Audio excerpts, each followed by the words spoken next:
하나님 우리 아버지와 주 예수 그리스도께서 내려주시는 은혜와 평화가 여러분에게 있기를 빕니다.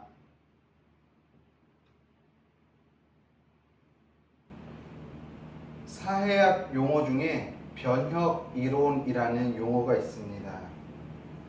이 용어는 어느 공동체에 변화가 생길 때 그 변화의 중심에는 어떠한 인물이나 세력이 존재한다라는 뜻입니다.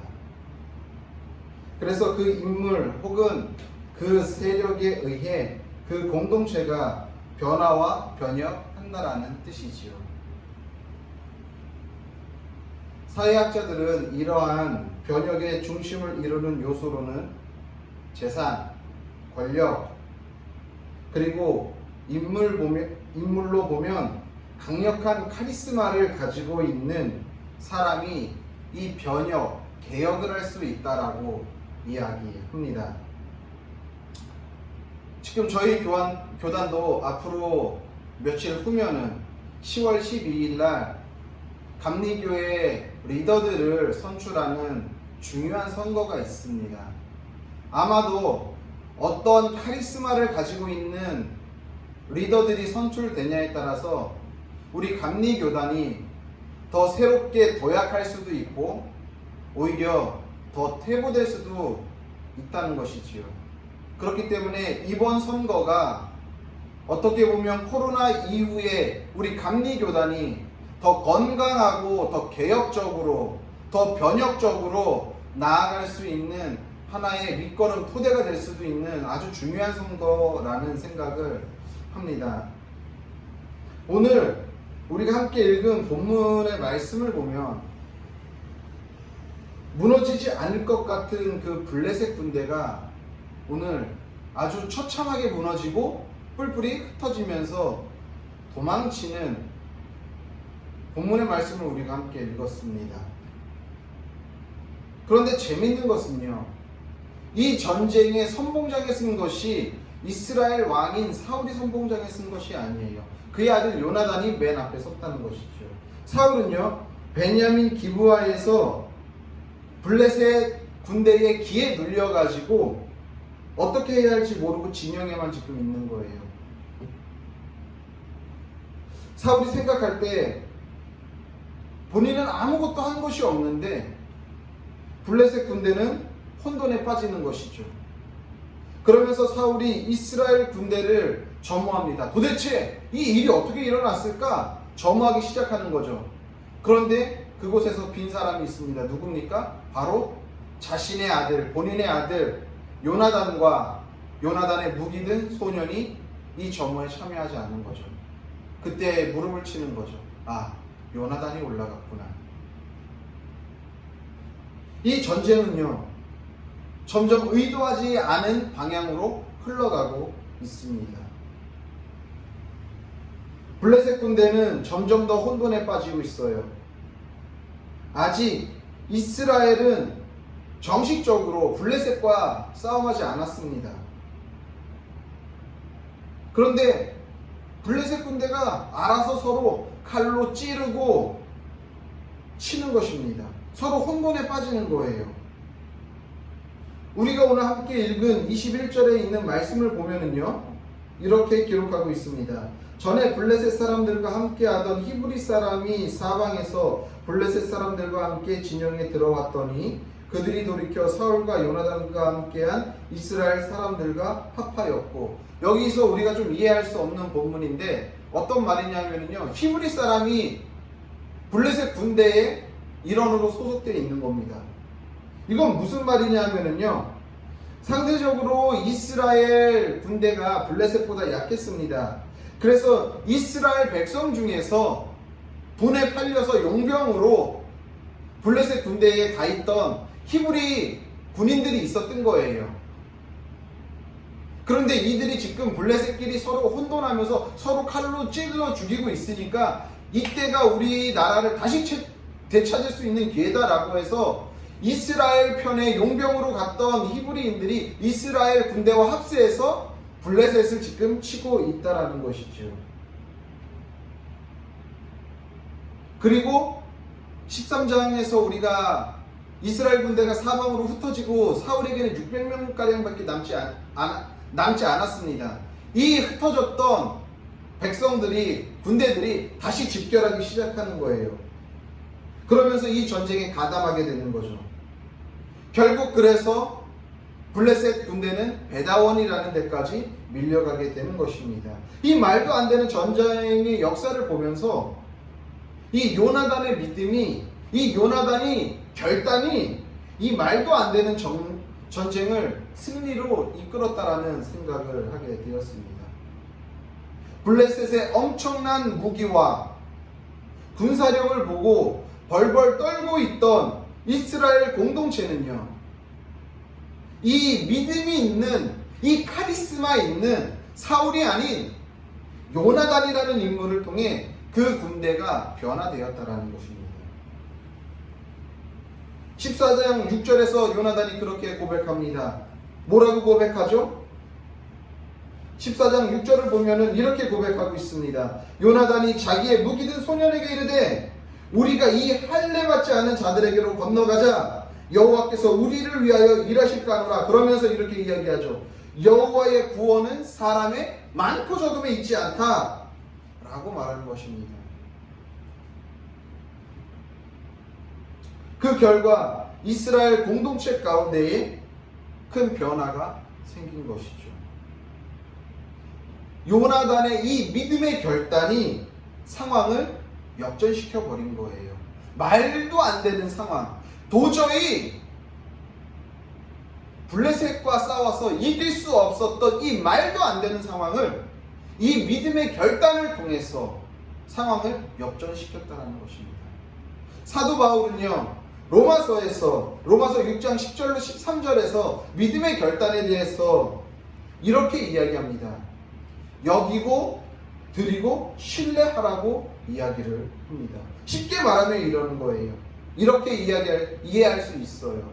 말도 안 되는 상황과 환경 가운데서 우리가 거기서 포기하고 낭망하고 있는 것이 아니라 말도 안 되고 정말 이해할 수 없는 상황이지만 그럼에도 이것은 우리 하나님이 능히 이기기에 하나님이 이미 이 상황을 정리하셨다라고 여겨라. 이미 하나님께서 이 상황을 바꾸셨다라고 여겨라 는 거예요. 무슨 말이냐면요, 우리의 생각, 인식을 전하라는 거예요. 이미 하나님이 이긴 전쟁이야, 이미 하나님이 이 상황을 엎은 상황이야 라고 인식을 전하라는 거예요. 그게 여기는 거예요. 그 다음에 어떻게 해요? 여기는 것으로 끝나는 것이 아니라 우리가 인식이 바뀌었으니까 이 상황 가운데 낭망하고 포기해 있는 것이 아니라 직접 삶으로 움직이는 거예요. 행동으로 보이는 거예요. 그래, 하나님께서 이 상황을 이기셨기 때문에 내가 하나님을 믿고 나아가야지 하고서 행동으로 한 걸음을 떼는 거예요. 그리고서 한 걸음 뗐다 해서 바로 상황이 바뀌지 않으니까 여전히 하나님이 이 상황을 바꿀 거라는 이 믿음과 신뢰를 가지고 계속해서 그 하나님을 바라보고 나아갈 때 이 상황과 환경은 어느 순간에 역전된다라는 것이죠. 오늘 요나단과 같이 요나단이 어떻게 했어요? 이 전쟁은 수의 많고 적음에 있지 않아 하나님께 있어라고 여긴 거예요. 그리고서 말도 안 되는 그 절벽을 기어 올라간 거예요. 행동으로. 반나절가량 20명을 쳐 죽였지만 아직도 쳐 죽여야 할 블레셋 군대는 너무나도 많아요. 그럼에도 불구하고 계속 신뢰하고 그 블레셋과 싸우는 거예요. 그러니까 어떻게 해요? 하나님께서 역사하셔서 블레셋과 블레셋이 서로 칼질을 하며 혼돈하며 싸우게 만드시고 그 안에 용병으로 가있던 히브리 용병들이 이스라엘 군대와 합세해서 싸움을 하고 뿔뿔이 흩어졌던 군대들이 모여서 그 블레셋을 치는 거예요. 그래서 베다원까지 밀고 갔다라는 것이죠. 성경에서 말도 안 되고 이해 안 가고 하나님 때문에 상황과 환경은 더 악화되는 것 같고 힘들게 돌아가는 경우가 너무나도 많이 있어요. 그런데 그 시간을 믿음으로 통과하면 그 시간을 인간적으로 흘려보내는 것이 아니라 믿음으로 통과하면 인간적으로 흘려보낸 사람과 그 인생의 차이는 점점 더 멀어진다라는 것입니다. 우리가 잘 아는 사울과 다윗을 비교해보면 알잖아요. 에스더, 죽으면 죽으리라. 그의 삼촌 모르드게를 하만이 죽이려고 했을 때 유대인들이 그 누구도 감히 앞에 나서지 못할 때 믿음의 결단을 통해 상황을 역전시키잖아요. 예수님 어떻습니까? 십자가 사건이야말로 예수님의 믿음의 결단이 아닙니까? 그래서 온 인류를 구원하시지 않습니까?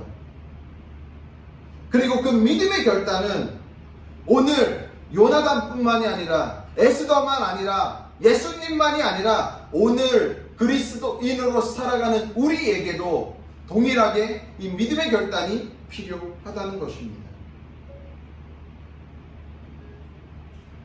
어쩌면 지금 코로나19라는 상황 때문에 너무나도 힘들고 어렵죠. 상황과 환경은 더 꼬이는 것 같죠. 하지만 이 상황과 환경을 역전시키고 풀을 수 있는 유일한 마스터키가 뭡니까? 오늘도 믿음의 결단을 통해서 하나님을 바라보고 나아가는 것이지. 이 믿음의 결단이야말로 우리의 상황과 환경을 역전시킨다라는 사실을 꼭 기억하시길 바랍니다. 이 믿음의 결단을 하는 사람은 요한복음 14장 12절에서 예수님이 말씀하신 것과 같이 나를 믿는 자는 나의 하는 일을 저도 할 것이요 또한 이보다 더 큰 것도 뭐라고요? 하리라 라고 말씀하고 계신 거예요. 예수님이 한 일보다도 더 큰 일을 한대요. 이 상황과 환경을 능히 역전하고도 남는다라는 말이죠. 성경에서 하나님을 만나고 하나님의 사람이라고 하는 모든 인물들을 보십시오. 이 말도 안 되는 상황과 환경을 다 역전시키는 거예요. 창세기부터 시작하면은 창세기 처음 인물부터 다 그렇잖아요. 말도 안 되는 상황을 다 역전시키잖아요. 계속해서 일하시는 하나님을 신뢰하고 나아갈 때, 그럴 때만이 이 말도 안 되는 상황을 역전시킬 수 있다는 것입니다. 요나단은 분명히 알았어요. 이 전쟁의 싸움은 단순히 수적으로, 군사력으로, 무기의 우월성으로 결과나지 않는다라는 것을 요나단은 알고 있었던 거예요. 하나님을 믿고 신뢰하는 믿음이 있는가? 이것을 볼 수 있는 눈이 있는가? 아니면은 이 말도 안 되는 상황 가운데 사울과 같이 그냥 자기 진영에 앉아서 어떻게 해야 할지 시간만 보내고 있는가? 적어도 요나단은 알고 있었던 거예요. 믿음의 결단을 통해 움직이면 반드시 하나님이 일하실 것을 믿는 요나단은 말도 안 되고 이해도 안 되는 이런 상황과 현실이지만 그 험난한 바위를 기어 올라가서 끝끝내 이 상황을 역전시키는 것이지. 오늘을 사는 우리의 인생도 이와 마찬가지죠. 이 믿음의 결단이 우리에게 필요하다는 것입니다. 상황과 환경 때문에 하나님을 탓하며 왜 저에게 이런 고난과 시련을 주십니까가 아니라, 주님, 비록 힘들고 어렵지만 나에게 오늘도 주님을 신뢰하고 나아갈 수 있는 믿음을 주십시오. 이미 이 상황은 주님이 역전시켰음을 내가 믿습니다. 내가 오늘 이 믿음이 연약하지만 그래도 믿음의 발걸음을 띄기로, 나의 삶을 주님 앞에 드리기로 결단합니다. 내가 계속해서 주님을 신뢰하며 나아가겠사오니 주님께서 나와 함께하여 주옵소서. 그래서 이 상황과 환경을 역전하여 주시옵소서 하는 믿음의 결단을 통해 나아갈 때 이 상황이 역전된다라는 사실을 명심하시길 바랍니다. 이 삶이 결코 쉬운 삶은 아닐 거예요. 분명히 어렵습니다. 어떻게 보면 죽는 것보다도 더한 고통이 있을지도 모르겠어요. 하지만 이 믿음의 결단 없이는 그 문제도 상황도 변하지 않는다라는 사실을 우리는 기억해야 합니다.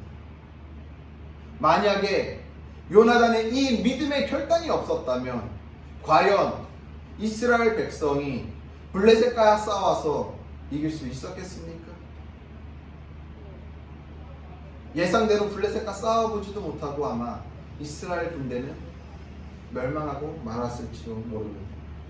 그런데 이 요나단의 믿음의 결단을 통해 이스라엘 공동체 가운데 변화를 불러오고 결국 이 말도 안 되는 이 전쟁을 승리로 바꿨다라는 사실을 기억하시길 바랍니다. 우리의 가정, 우리가 속해 있는 직장, 우리가 속해 있는 교회, 우리가 속해 있는 학교 변화가 안 된다고요? 안 바뀝니까? 정말 그 공동체가 안 바뀔까요? 그것이 과연 그냥 이 여태까지 그렇게 굴러왔던 이 환경 때문이라고 생각하십니까? 변할 수 없는 이 상황과 환경 때문이라고 생각하십니까? 아닙니다. 그것은요, 혹시 내가 그 안에서 살아가면서 그 공동체에서 살아가면서 내가 믿음의 결단을 하고 있지는 못하고 있는가? 우리 자신을 점검해 봐야 하는 것입니다. 믿음이 결단이야말로 상황과 환경을 역전시킬 수 있다는 사실을 기억하시길 바랍니다. 오늘도 주님이 하신다는 이 믿음의 결단이 오늘을 사는 우리의 삶에 요구되는 신앙인의 믿음이라는 사실을 기억하시길 바랍니다. 사랑하는 성도님들,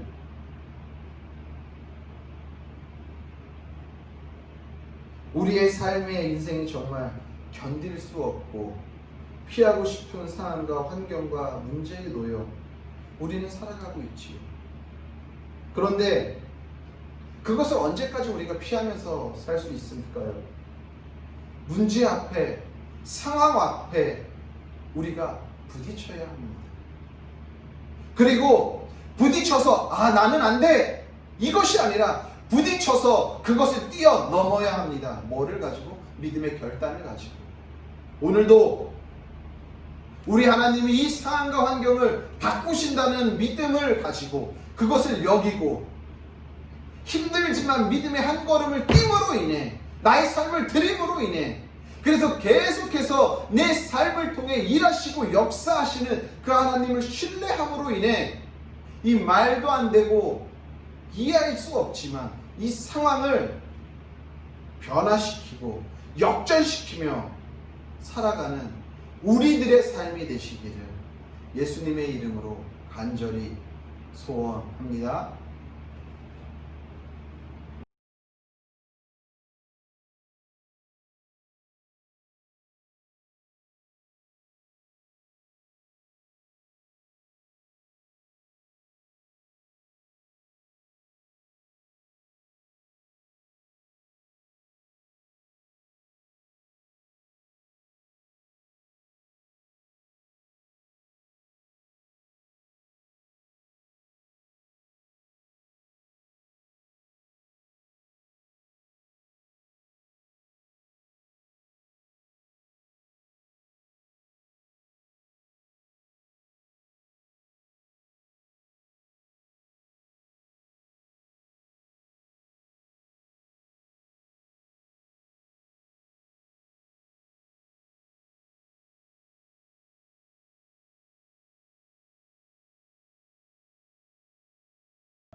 기도하겠습니다. 이제는 우리를 위하여서 십자가에 달려 죽으신 예수 그리스도의 은혜와 그의 아들을 아낌없이 십자가에 내어주신 하나님 아버지의 영원하신 사랑과 성령의 교통하심과 위로하심과 역사하심과 충만하심이 오늘도 우리의 삶 가운데 여전히 역사하셔서 우리들에게 믿음의 결단을 통해 믿음으로 살아가라고 말씀하시는 주님을 바라보며 붙잡고 살기로 결단한 성도들 머리 위에와 그들의 가정과 섬기는 교회와 나라와 민족과 더 나아가 세계 열방 가운데 이제로부터 영원히 함께 계시기를 간절히 축원하옵나이다. 아멘.